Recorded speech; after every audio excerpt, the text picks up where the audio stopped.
Entonces les comentaba de que son 2 artículos científicos publicados que están en la web. Permítanme, por favor, presentárselos, ¿no? Aquí ahorita vamos a verlos. Hemos tenido un poco de problemas para adecuar el PowerPoint.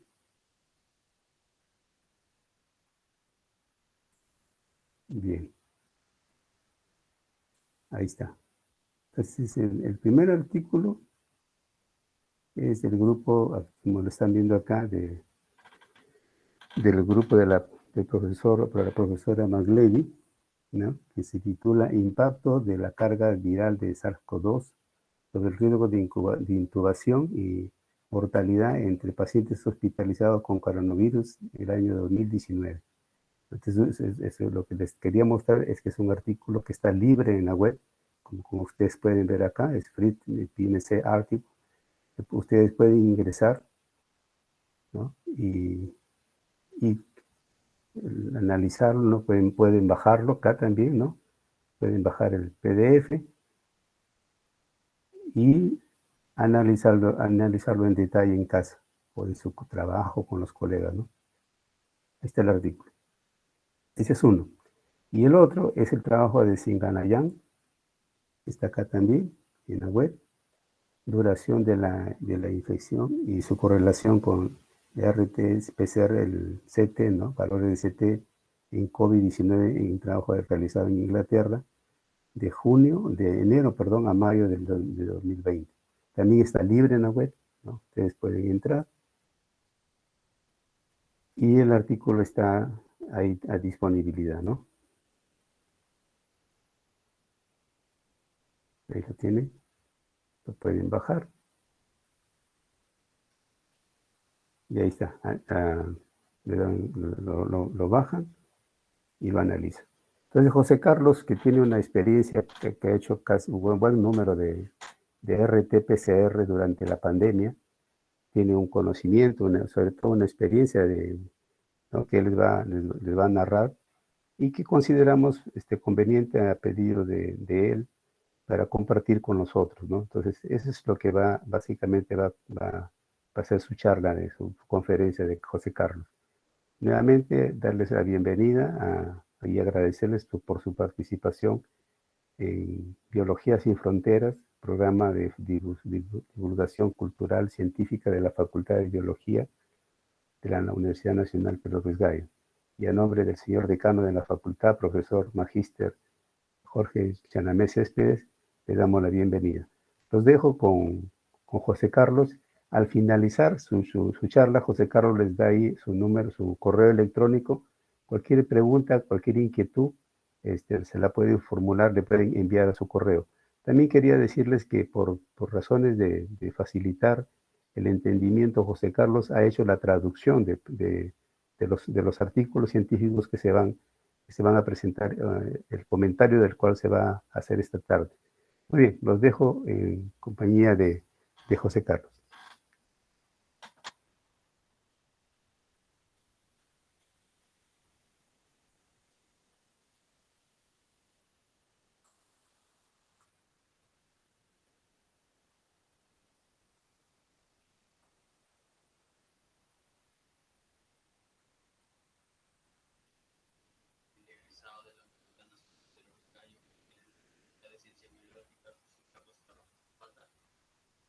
Agradecer al profesor Pedro Chimoy por darme la oportunidad de participar en este viernes científico y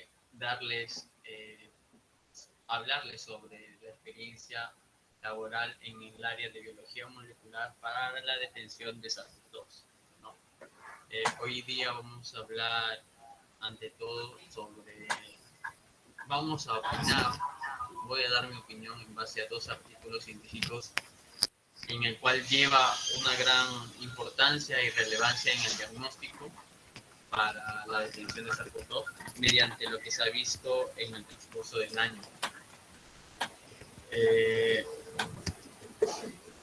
Bueno, para comenzar, vamos a hablar una pequeña introducción.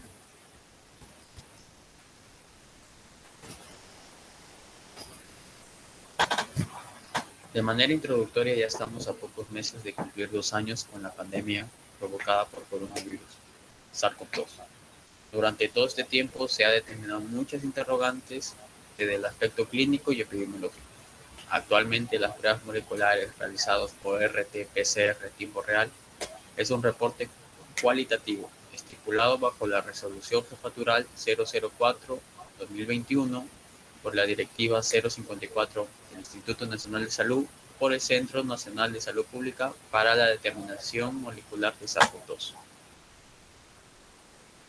¿Por qué motivo resaltamos esto? Debido a que en el momento que nosotros vamos a reportar, observamos una cifra cuantitativa, a lo que le llamamos ciclo de umbral o punto de corte, que es la expresión mediante unos gráficos o curvas. Pero en el reporte final nosotros no colocamos la cifra numérica, sino colocamos un valor cualitativo, tanto sea negativo o positivo. Ahora, debido a esto, se han determinado varios artículos científicos, en el cual hoy día vamos a tocar 2 en específico. Estos 2 artículos científicos relacionan el punto de corte o ciclo de umbral, que en su conjunto determina la carga viral, con las variables que pueden ser la edad, la procedencia, la comorbilidad, la sintomatología y la infectividad. Estos artículos detallan bastante eso.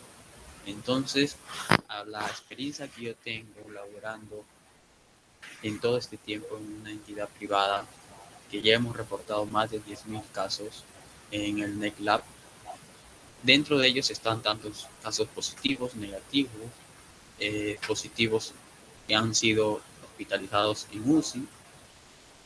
Entonces vamos a dar una comparación mediante mis estadísticas y las estadísticas que tienen los resultados de estos 2 artículos.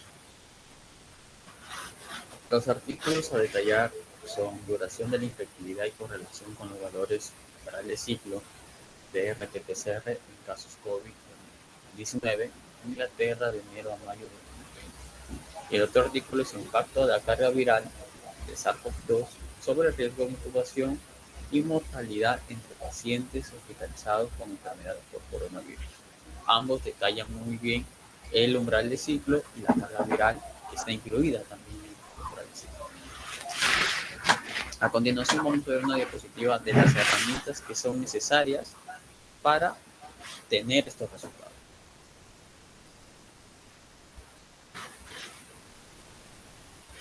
Viendo en la diapositiva anterior los artículos en el cual vamos a detallar el ciclo de umbral o punto de corte, que en el conjunto determina la carga viral que se necesita primeramente.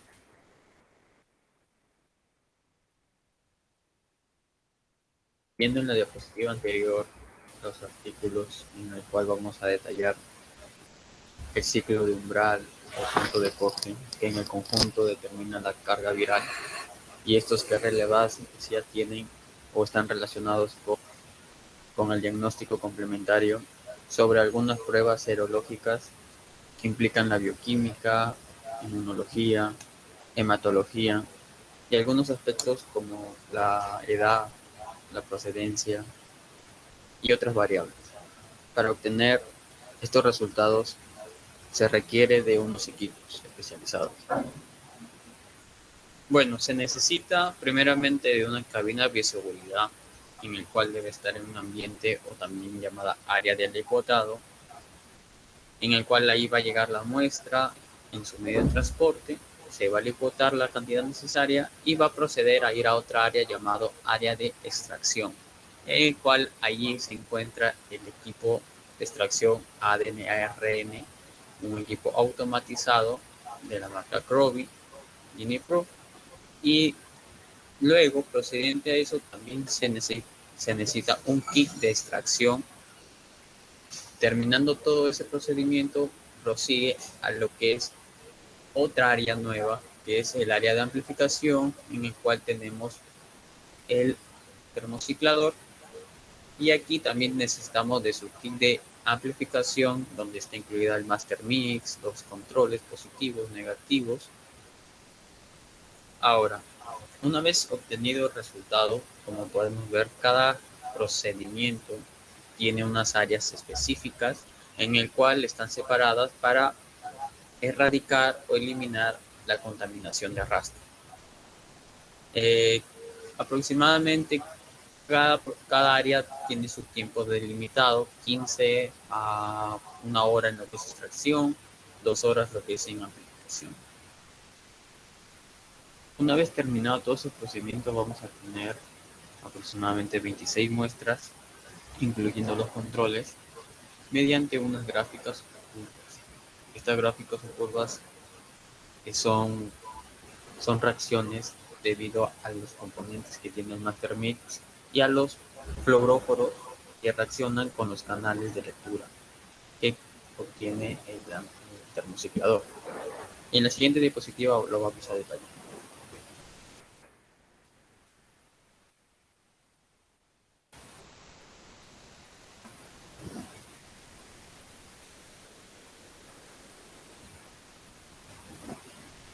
Una vez entendido de cómo actúan los fluoróforos,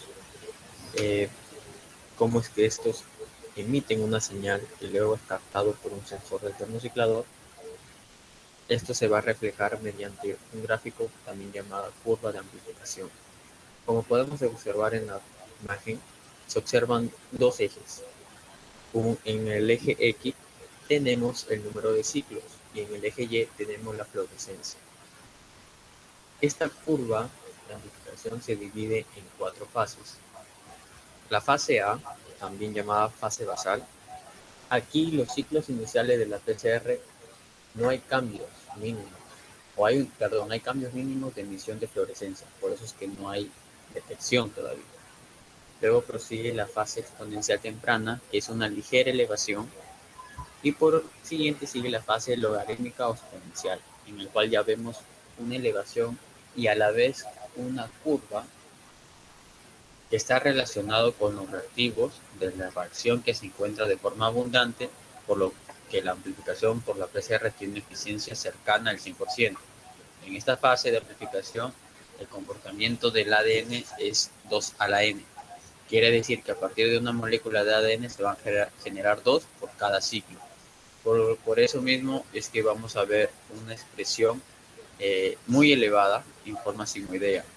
Por el consiguiente sigue la fase nuevamente estacionaria, donde los reactivos ya se vuelven limitantes, ya se están acabando, por lo cual ya no hay una señal, ya se comienza a saturar, por lo cual aquí también hay un decaimiento de la actividad enzimática y los componentes se comienzan a agotar. En esta gráfica luego podemos ver dos cosas muy importantes.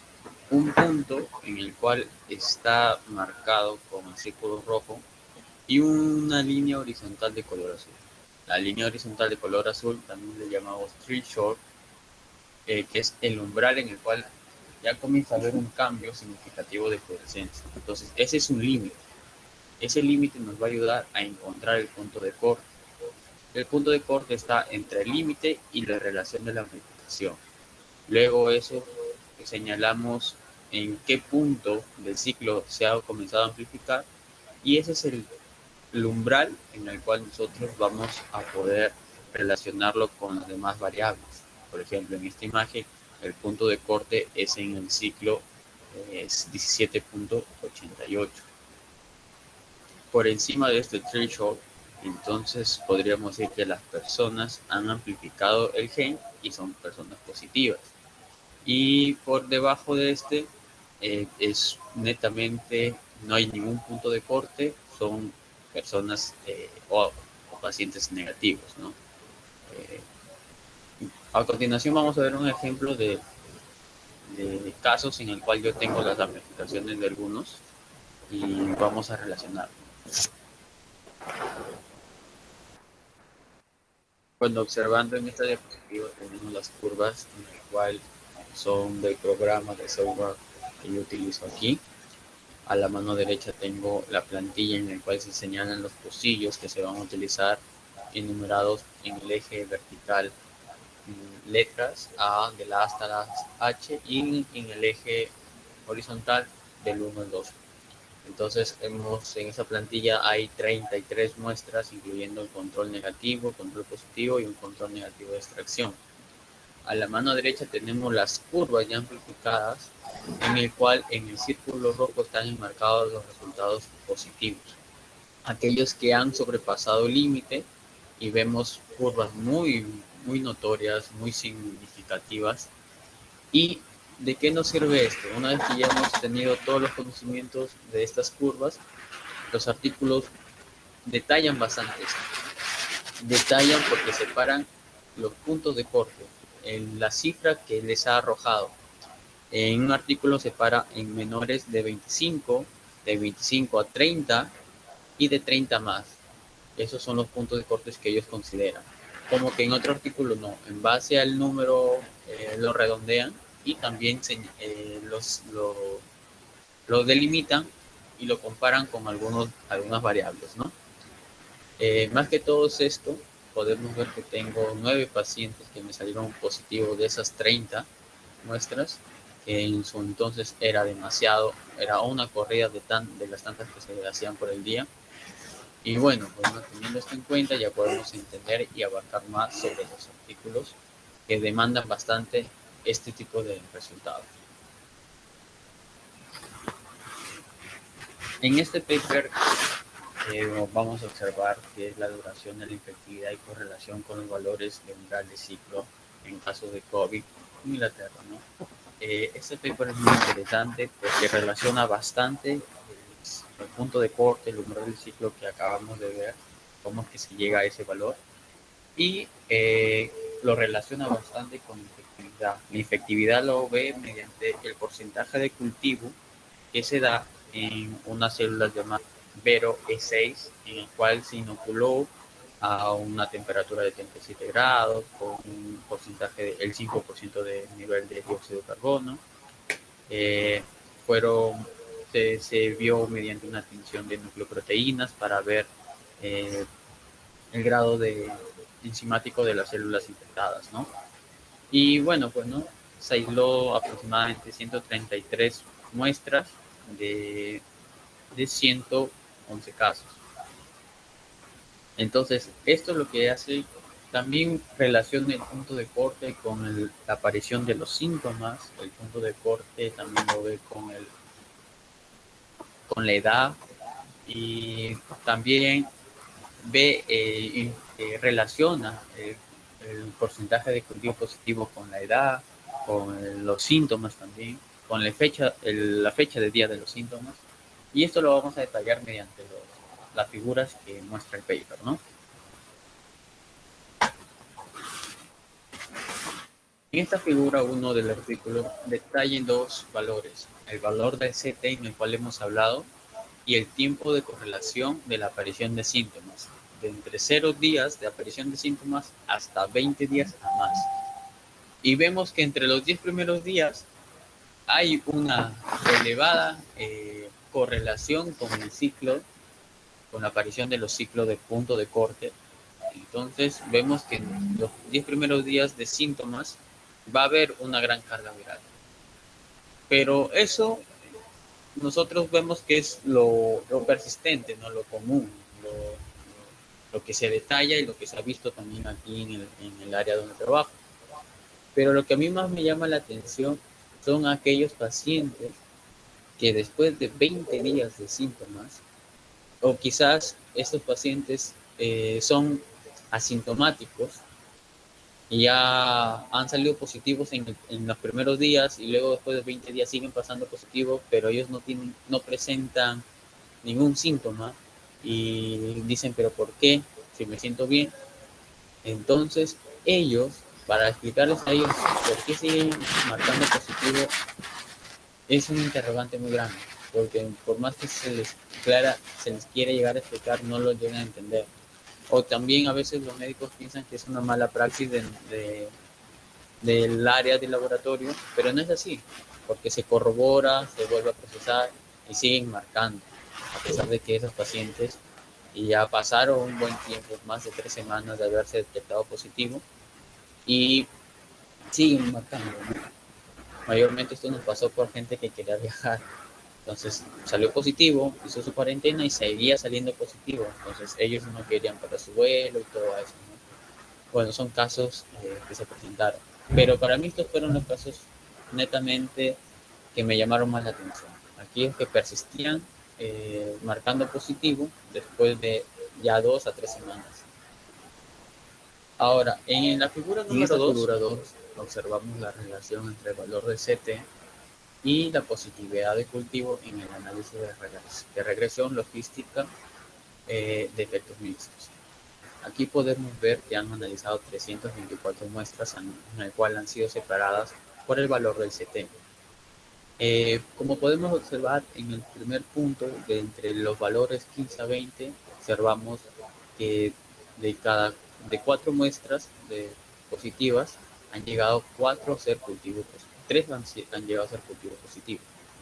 Entre los valores de 20 a 25, del valor CT, de 44 muestras, 38 han llegado a ser cultivos positivos.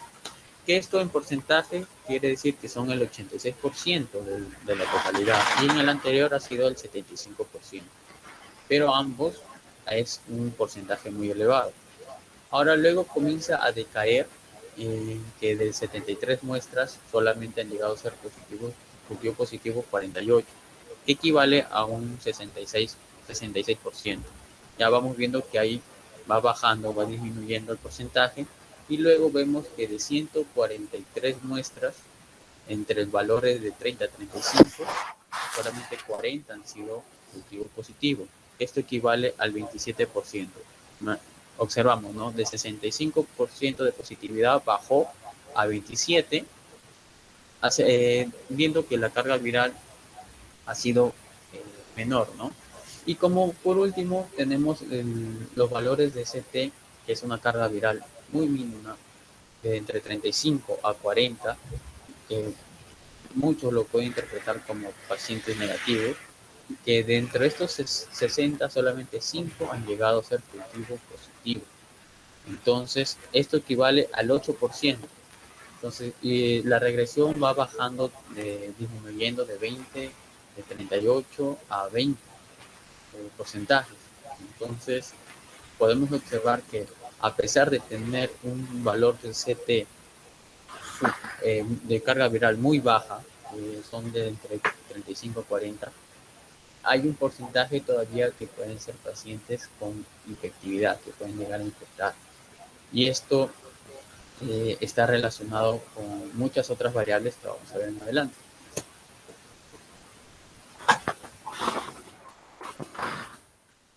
En la figura número 3 tenemos la relación entre la positividad del cultivo y el tiempo entre el inicio de los síntomas y la correlación de las muestras. Por ejemplo, en la figura A mostramos el cultivo positivo, valor del CT y momento de cada uno de la muestra individual. Podemos observar puntos de color azul, color negro. Los negros vienen a ser los cultivos negativos y los azules vienen a representar los cultivos positivos.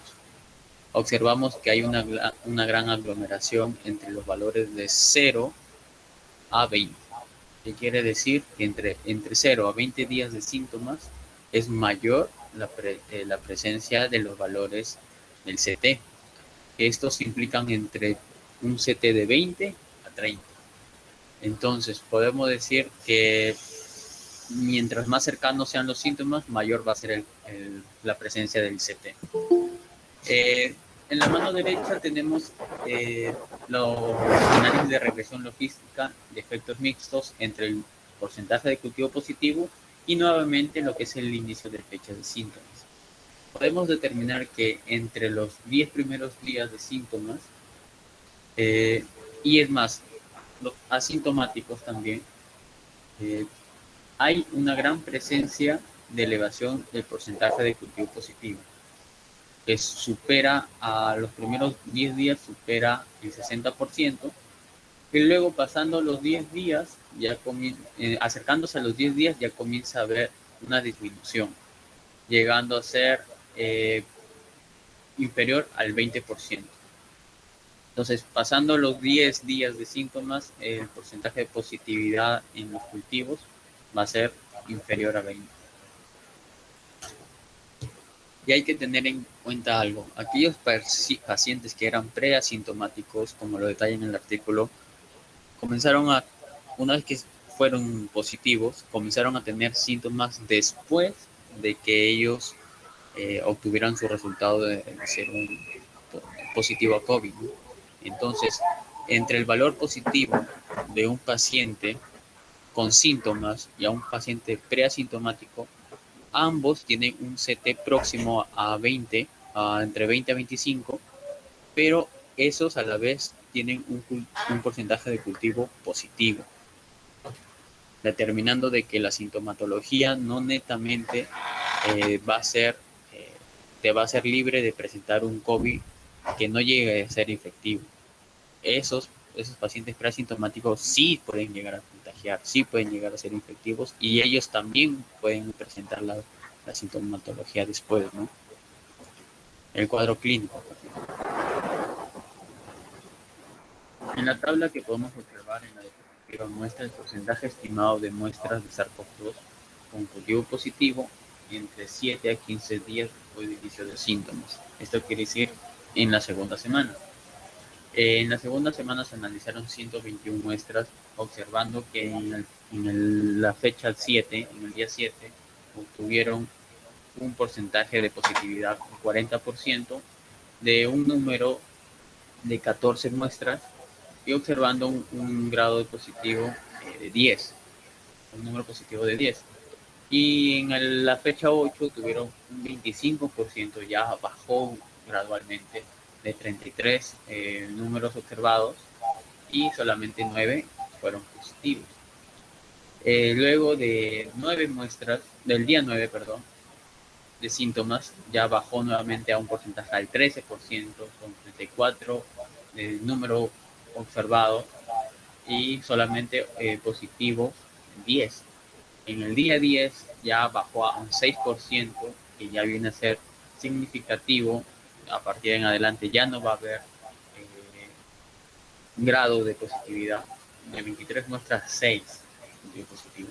Luego el día 11 bajó a un 2.2%, el día 12 a 0.7%, hasta llegar al día 15 a un 0.006%, donde de valores observados son 2 y cultivo positivo ninguno.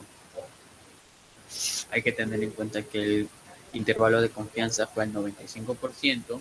Y en la tabla número 2 podemos observar ya la relación con la edad, de 0 a 20 años, de 21 años a 40, de 41 años a 60, de 61 a 80, de 81 a 100, donde observamos también el número de casos dependiendo de la edad, el valor del CT, un valor significativo promedio, el estimado de positivo, de cultivo positivo, el grado de índice de confianza y los casos asintomáticos, ¿no? Aquí se observaron 324 muestras. Aquí en esta tabla podemos observar que se obtuvo pocas muestras o pocos casos inferiores a 20 años, en el cual tienen un valor de CT promedio y un grado de positividad muy alto, pero un grado de sintomatología inferior, ¿no? Son casi que están en el grupo de los que no tienen síntomas.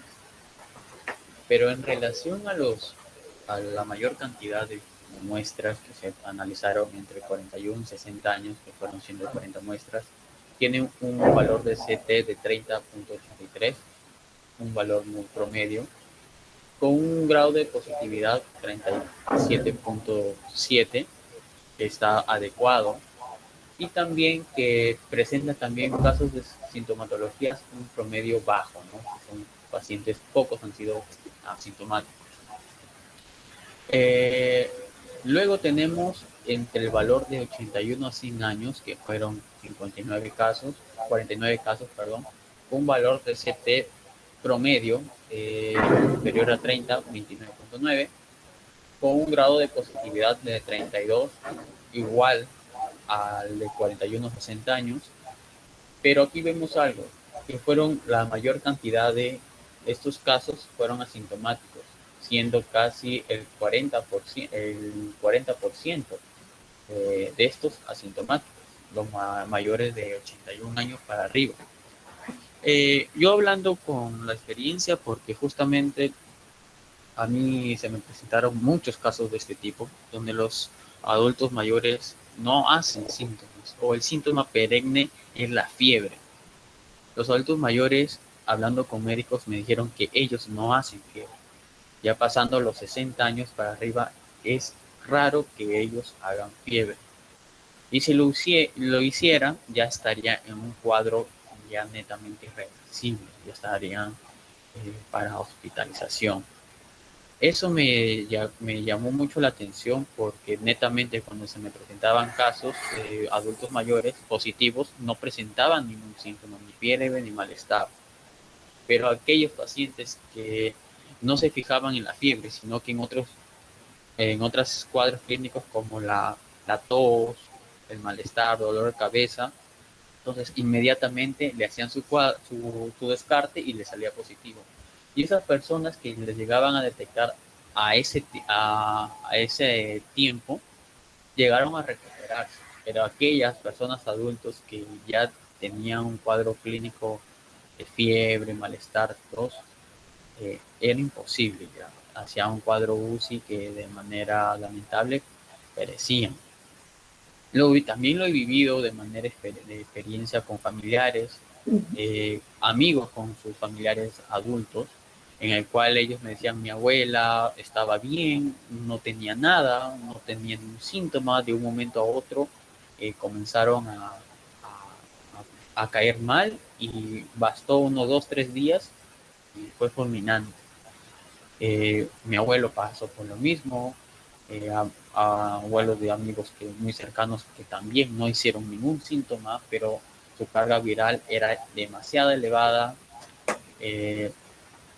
y fue un interrogante, ¿no? Que por los médicos me di a entender de que los ancianos ya no tienen una respuesta inmunológica rápida, por lo tanto la fiebre no es para esperar, bastaba con un síntoma leve para ya hacerle su descargo. Pero bueno, esto es lo que se vivió. Este paper es muy, muy interesante, en el cual se concluye que los valores del TCT están en relación a los primeros días de sintomatología, está también en relación al porcentaje de cultivo positivo, que van a marcar positivo mientras sean los primeros días, que van a marcar positivo, que no tienen mucha relación con la edad. Pueden ser jóvenes, adultos mayores, que también se determina que entre los pacientes asintomáticos como sintomáticos sean una fuerte fuente de infección. No hay que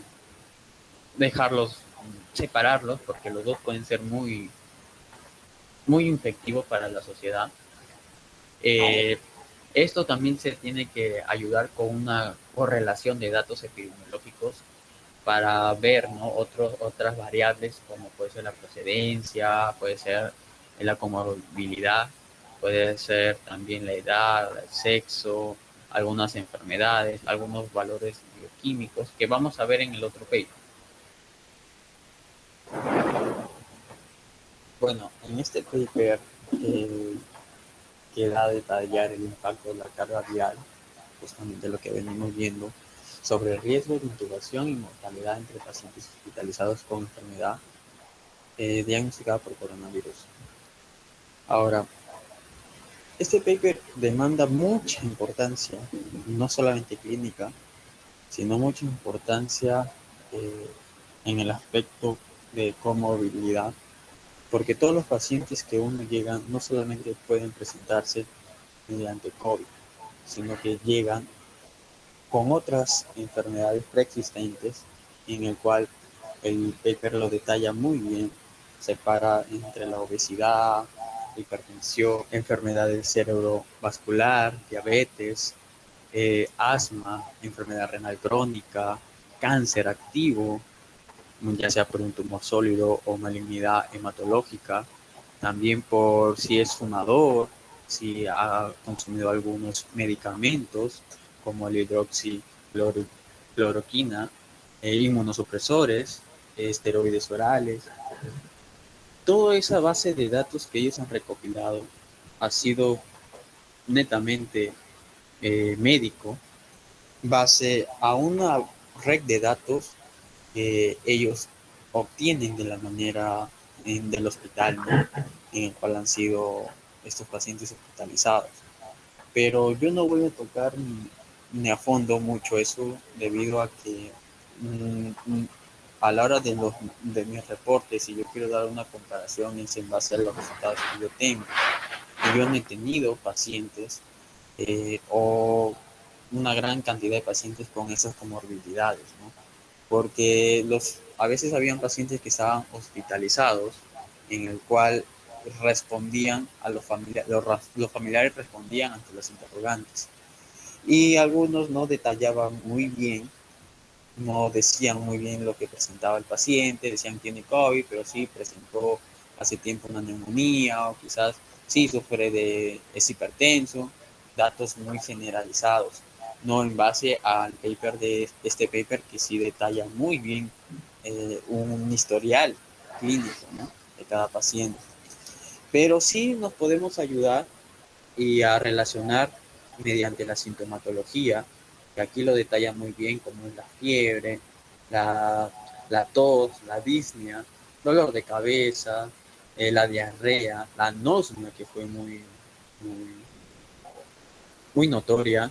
También se le podríamos detallar en base a los resultados complementarios que son hematológicos, más que todo la leucocitosis, la linfopenia, la anemia, la proteína C reactiva, la ferritina, la procalcitonina.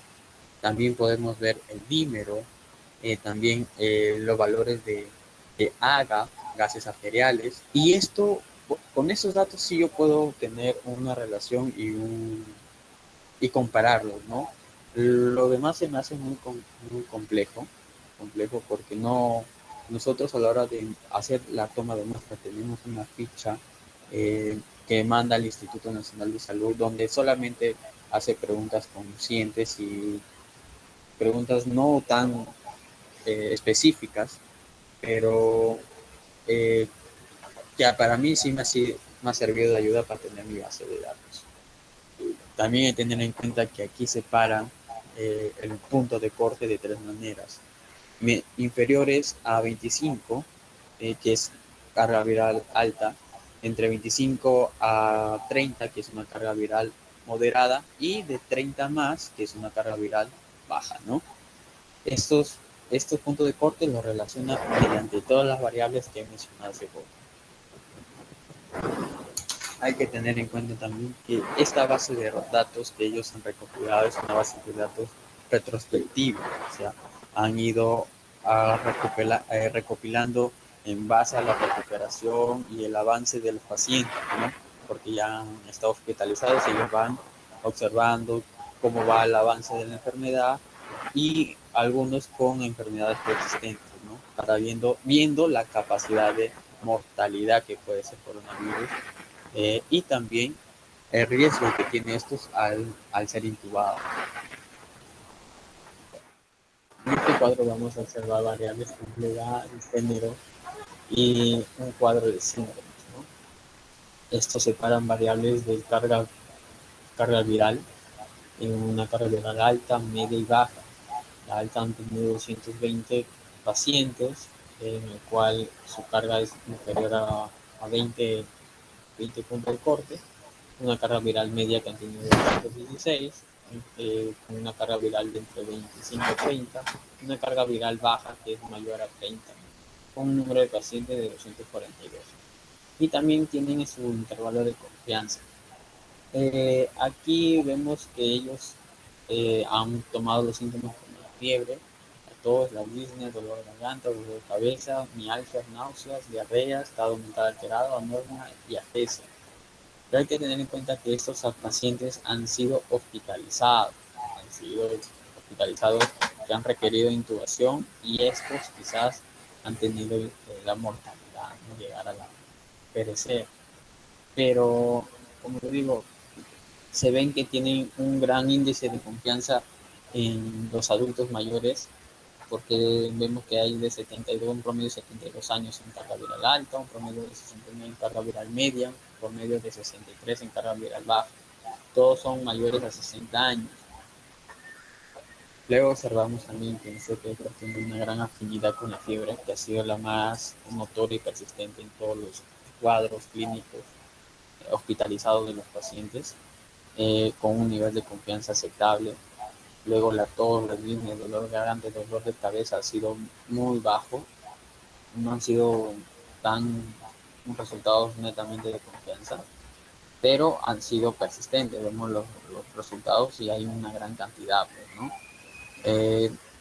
En mi caso, yo solamente he tenido de todos los reportes, pocos que han sido para cuadro UCI, en el cual todos netamente han hecho fiebre. La tos, la disnea, dolor de garganta, dolor de cabeza, no lo hemos podido percibir debido a que los cuadros a la hora de la entrevista, ellos ya no pueden hablar, ellos ya están con las cánulas. Entonces los que persisten ahí son los familiares. Y los familiares quizás no han estado al margen o muy allegados a ellos y no saben qué es lo que tenía el paciente. Entonces, como mayormente es muy cierto, han sido mayores, adultos mayores, estos adultos mayores siempre suelen decir, no, no tengo nada, no estoy bien, porque tienen el temor de ir al hospital. Ellos prefieren quedarse callados y no decir qué sintomatologías tienen. Y por lo que veo, uno como familiar ya lo que sí puede percibir es la fiebre, entonces ya comienzan la fiebre, la tos y comienzan a decir no, ya requiere de un análisis para descartar. Y sí, estoy completamente de acuerdo con este cuadro, pero hay que tener en cuenta que este cuadro es una investigación retrospectiva, que han estado netamente hospitalizados y han tenido un seguimiento más profundo. Lo mío ha sido más que todo para un cuadro de descarte, ¿no? Luego, por ejemplo, veo que no ha sido muy significativo la anosmia y la agesia y la diarrea, ¿no? En el cambio, yo sí he tenido esos casos muy persistentes, pero no han hecho cuadro hospitalario, ¿no? Solamente se han recuperado en sus hogares. En este cuadro tenemos los valores de laboratorio, que son análisis que complementan a la evolución de la enfermedad de coronavirus, que sí o sí se tiene que hacer para ver cómo está llevando la infección y en qué grado se encuentra. Por lo tanto, nosotros también tenemos nuestra base de datos, pero claro, es una base de datos inicial, pero no con el seguimiento que han hecho aquí. Cuando un paciente llega a requerir un servicio privado, se hace un perfil, un descarte de COVID y unos perfiles hematológicos, bioquímicos. Y bueno, pues no es como que le hacemos un seguimiento, porque al final nosotros no llegamos a saber si es que los pacientes llegaron al cuadro de mortalidad o intubación, porque estos cuadros, el médico requiere de estos análisis para saber si necesitan intubación.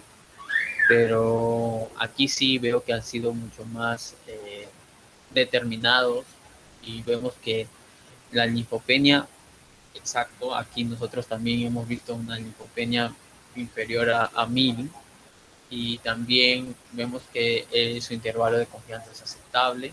La anemia también debido a una infección hospitalaria también se puede dar, que uno se puede ir con COVID y luego pueden presentar una infección y estos van a tener que consumir bastante la hemoglobina y acá también hemos tenido casos que han sido anémicos, pero eso sí, tener en cuenta que esos pacientes han estado en intubación, o sea, ya han estado en un cuadro eh, muy severo, ¿no? Y todas son en base no hay mucha relevancia, ya sea el nivel de carga, porque sea un nivel de carga elevado, medio, bajo, eh, son completamente significativos. Basta que tengan la presencia del virus y han sido persistentes. Ahora, el médico a veces requiere de este punto de corte, de este CT, para ver cuál es su carga viral. Pero si vemos la diferencia entre una carga viral alta y una carga viral baja, igual sigue siendo significativo. Entonces, basta con el reporte de que es positivo y ellos ya tienen que darle su tratamiento. Y si requiere, y con estos análisis complementarios hematológicos, ya darles llevarlos a una cama UCI, ¿no? A intubarlos, una respiración mecánica. Vemos también la trombocitopenia, eso no lo hemos observado.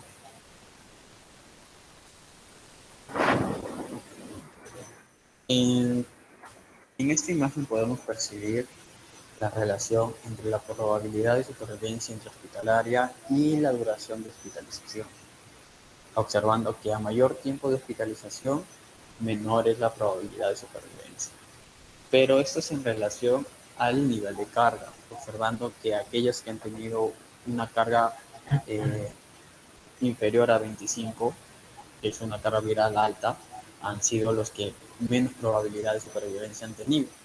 Y a la vez también observamos que son los que menos probabilidad, son los que han tenido mayor exigencia en intubación, a comparación de los pacientes que han tenido una carga viral baja, que son los de mayor de 30 puntos de corte, y hay una relación significativa, ¿no? Pero esto yo como comentario discrepo mucho porque, como lo dije hace poco, ya sea un nivel de carga alta o baja, ha tenido la presencia del virus, ¿no? En el cual han requerido de intubación todos ellos. Entonces, si vemos cuántos han recuperado, en esta figura podemos observar los valores de umbral de ciclo de cada muestra y el ingreso y riesgo de intubación y la muerte durante la hospitalización. Y quiere decir que a mayor carga viral, o sea, la carga viral más elevada, que es inferior a 25, todos que son menores a 25, hay una probabilidad de muerte muy elevada, como podemos observar ahí en el gráfico. Los que han tenido una carga viral entre 14 y 17, hay más del 50% ha perecido. Y los valores de entre 17 a 20 igual siguen siendo más del 40% que han fallecido en comparación a los que solamente han estado entubados. Luego ya cuando la carga viral se acerca a, a una media, a una carga viral media, que es de 20 a 22, vemos que sigue habiendo mortalidad, pero hay pero la mayoría son por intubación, que estos pueden llevar a una recuperación, ¿no? Y luego sí va disminuyendo la carga de mortalidad mediante la disminución de la carga viral, ¿no? La intubación se mantiene en un promedio, todos, sin excepción, están dentro de inferior al 40%, pero sí, a mayor carga viral hay mayor mortalidad, ¿no? Podemos ver que en el ciclo 35, que ya la carga viral es muy baja, es la menor cantidad de intubación y un poco de muerte, ¿no? Un riesgo casi el 10% de riesgo de perecer.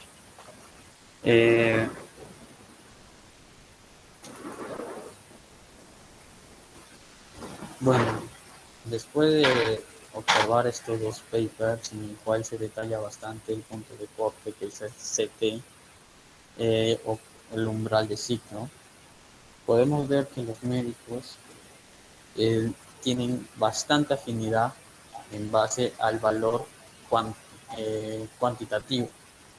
Entonces ellos sugieren que en nuestros reportes no solamente sea un reporte entre positivo y negativo, sino que también exigen el valor del CT para saber si es una carga viral alta, media o baja. Y mediante eso llevar a determinar si el paciente necesita de análisis complementarios o ya requiere de una intubación o hospitalización. También se ve que el nivel de infectividad mediante mayor carga viral es más efectivo, así es, pero también tiene sus excepciones, ¿no? Algunos casos en particular de lo que vimos, que de 60 casos, 5 llegaron a ser que tenían una carga viral baja, 5 llegaron a ser un cuadro infectivo, un cultivo positivo, ¿no? Pero bueno, pues estos casos son los que a uno les llena de muchas interrogantes y es decir qué es lo que sucedió con esos pacientes, por qué después de tanto tiempo, después de 2 meses, siguen presentando la carga viral, su sistema inmunológico quizás no reacciona de la misma manera como otras personas de edad joven o adulta, y los adultos mayores ya vemos que su nivel de mortalidad es muy alta, ¿no? Eh, Todo esto es en base a los reportes que nosotros damos. Actualmente mi trabajo es solamente reportar valores cualitativos, positivo, negativo. No decimos el punto de corte. Eh, Algunos médicos no les basta eso. Y bueno, pues no, el Instituto Nacional de Salud no nos piden que reportemos el punto de corte, solamente vemos estos valores. Pero claro, si el médico lo solicita, podemos ofrecerle los gráficos mediante un folleto, pero estos dos papers detallan bastante eso. Por eso durante la exposición hemos visto que se tenía que ver cómo se llegó al punto de corte, cuáles son los equipos, cuál es la metodología, que implica toda una cadena de procedimientos que son que están bajo una norma, ¿no?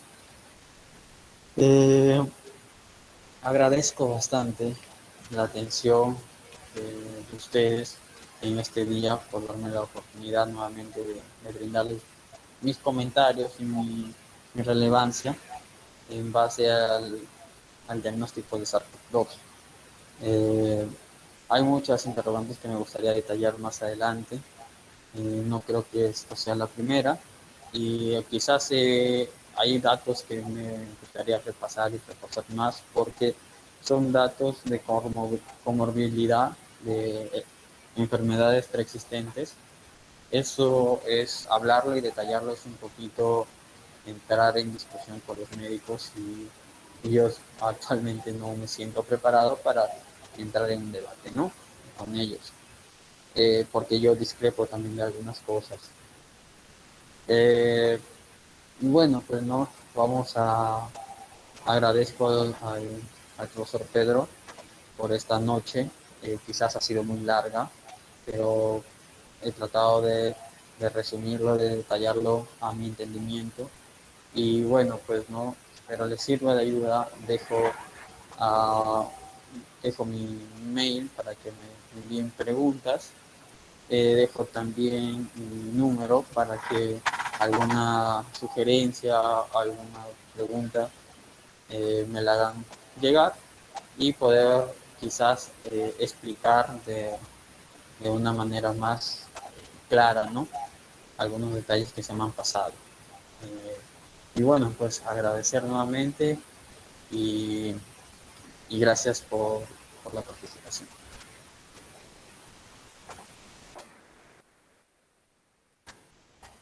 Aquí tienes su número de teléfono de José Carlos y también su correo electrónico, ¿no? Su número es 936-697-857.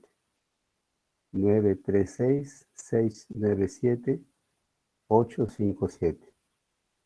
Y su correo electrónico es todas minúsculas, ¿no? Ahí lo ha puesto en mayúsculas para que no haya problema de las letras, pero todo es minúsculas. J.Carlos 95 con K, Carlos, jcarlos@hotmail.com. Esas son el correo electrónico de José Carlos. Pueden ustedes enviarle una consulta a su correo, o como él dijo, hablarles directamente a su número de teléfono.